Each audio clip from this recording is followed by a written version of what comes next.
हम अध्ययन कर रहे हैं मौलिक अधिकार से संबंधित फैक्ट। संविधान के भाग 3 में अनुच्छेद 12 से 35 में मौलिक अधिकारों का विवरण दिया गया है। संविधान के भाग 3 को भारत का मैग्ना कार्टा की संज्ञा दी गई है। मैग्ना कार्टा अधिकारों का वह प्रपत्र है जिसे इंग्लैंड के किंग जॉन द्वारा 1215 में सामंतों के दबाव में जारी किया गया था और यह नागरिकों के मौलिक अधिकारों से संबंधित पहला लिखित पत्र था। कौन सा? मैग्ना कार्टा 1215 ईस्वी का। भारत का संविधान 6 मौलिक अधिकार प्रदान करता है। समता का अधिकार अनुच्छेद 14 से 18। कौन सा? अनुच्छेद 14 से 18। और दूसरा मौलिक अधिकार है स्वतंत्रता का अधिकार अनुच्छेद 19 से 22। समता का अधिकार 14 से 18, दूसरा है स्वतंत्रता का अधिकार अनुच्छेद 19 से 22 और तीसरा है शोषण के विरुद्ध अधिकार अनुच्छेद 23 से 24। चौथा है मौलिक अधिकार धर्म की स्वतंत्रता का अधिकार अनुच्छेद 25 से 28। चौथा है मौलिक अधिकार धर्म की स्वतंत्रता का अधिकार अनुच्छेद 25 से 28। पांचवा क्या है? संस्कृति और शिक्षा संबंधी अधिकार अनुच्छेद 29 से 30 और छठा है संवैधानिक उपचारों का अधिकार अनुच्छेद 32। अगला पॉइंट है अनुच्छेद 13 घोषित करता है कि मौलिक अधिकारों से असंगत या उनका अल्पीकरण करने वाली विधियां शून्य होगी। सुप्रीम कोर्ट ने केशवानंद भारती मामले 1973 में यह कहा कि मौलिक अधिकारों के उल्लंघन के आधार पर संवैधानिक संशोधन को चुनौती दी जा सकती है। मौलिक अधिकारों के उल्लंघन के आधार पर क्या होगा? कॉन्स्टिट्यूशनल अमेंडमेंट को चुनौती दी जा सकती है। केशवानंद भारती मामले में रिट क्षेत्राधिकार यह कोर्ट द्वारा जारी किया जाने वाला एक कानूनी आदेश होता है। रिट क्षेत्राधिकार। अगला पॉइंट है मौलिक अधिकारों के उल्लंघन के मामले में कोई भी पीड़ित व्यक्ति सीधे ही सुप्रीम कोर्ट की शरण में जा सकता है। मौलिक अधिकार असीमित नहीं होते हैं, ये सीमित होते हैं लेकिन वाद योग्य होते हैं। राज्य उन पर उचित प्रतिबंध लगा सकता है, कारण उचित है या नहीं इसका निर्णय अदालत करती है। मौलिक अधिकार स्थायी नहीं है। संसद इनमें कटौती या कमी कर सकती है, लेकिन संशोधन एक्ट के तहत, ना कि साधारण विधेयक द्वारा। नेक्स्ट है पॉइंट राष्ट्रीय आपातकाल के दौरान अनुच्छेद 20 और 21 को छोड़कर इन सभी को निलंबित किया जा सकता है। अनुच्छेद 21 और 20 ये निलंबित नहीं होंगे। इनके अलावा सभी मौलिक अधिकारों को निलंबित किया जा सकता है। अनुच्छेद 19 में उल्लिखित है 6 मौलिक अधिकारों को उस स्थिति में स्थगित किया जा सकता है जब युद्ध या विदेशी आक्रमण के आधार पर राष्ट्रीय आपातकाल की घोषणा की गई हो। कब? युद्ध और विदेशी आक्रमण के आधार पर। युद्ध और विदेशी आक्रमण के आधार पर राष्ट्रीय आपातकाल लगा हो तब क्या होगा? अनुच्छेद में उल्लिखित 6 ही मौलिक अधिकारों को स्थगित किया जा सकता है।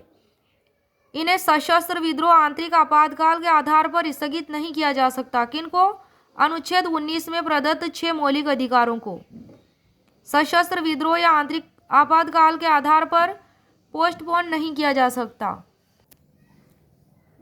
अगला बिंदु है अनुच्छेद 33 संसद को सशस्त्र बलों के सदस्यों के मौलिक अधिकारों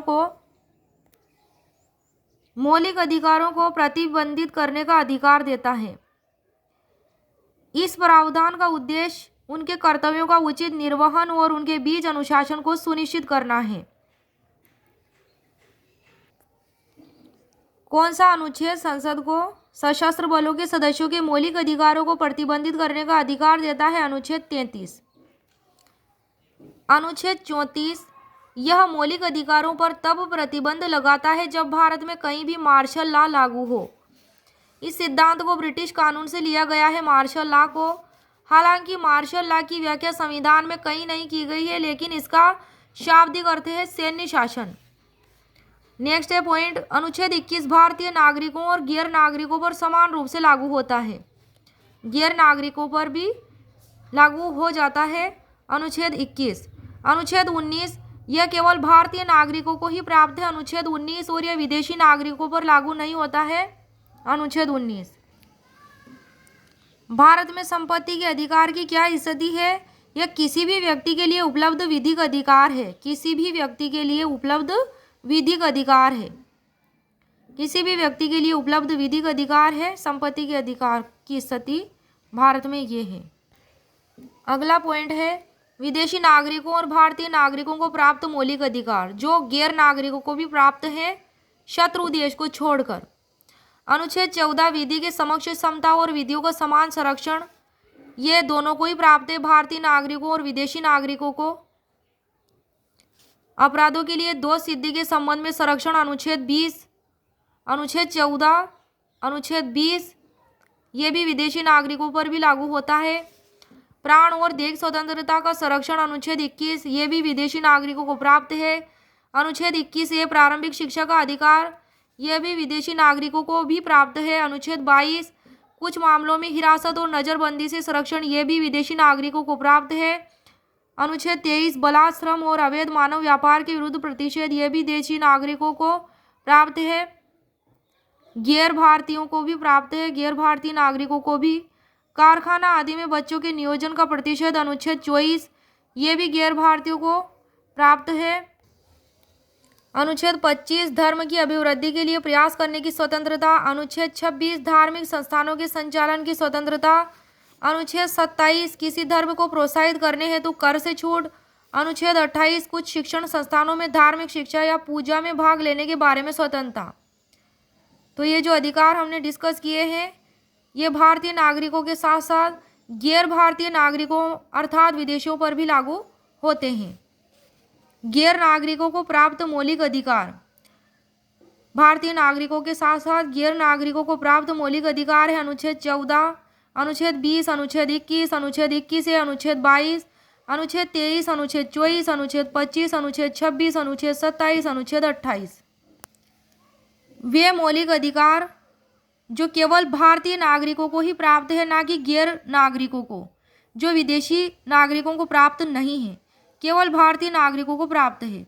वे है अनुच्छेद 15, अनुच्छेद 16, अनुच्छेद 19, अनुच्छेद 29 और अनुच्छेद 30। इनकी हम व्याख्या देख लेते हैं। वे मौलिक अधिकार जो केवल भारतीय नागरिकों को उपलब्ध है। अनुच्छेद 15 जो केवल धर्म, मूल वंश, जाति, लिंग या जन्म स्थान के आधार पर प्रतिषेध होगा। धर्म, मूल वंश, जाति, लिंग और जन्म स्थान के आधार पर प्रतिषेध। अनुच्छेद 16 लोक नियोजन विषय में अवसर की समानता। अनुच्छेद 19 ये मौलिक अधिकार भी भारतीय नागरिकों को प्राप्त है केवल। और अनुच्छेद 19 को भी 6 भागों में बांटा गया है। पहला है विचार और अभिव्यक्ति की स्वतंत्रता, दूसरा है शांतिपूर्ण सम्मेलन, तीसरा है संघ बनाने की स्वतंत्रता, चौथा है निर्बाध विचरण या घूमना, पांचवा है निवास बनाने की स्वतंत्रता और छठा है पेशे या व्यवसाय की स्वतंत्रता। अनुच्छेद 29 है अल्पसंख्यकों की भाषा, लिपि और संस्कृति का संरक्षण। किसका संरक्षण? भाषा, लिपि और संस्कृति का। अनुच्छेद 30 अल्पसंख्यकों का शैक्षणिक संस्थानों की स्थापना और उसके संचालन का अधिकार। तो ये वाले जो अधिकार हैं केवल भारतीय नागरिकों को प्राप्त हैं।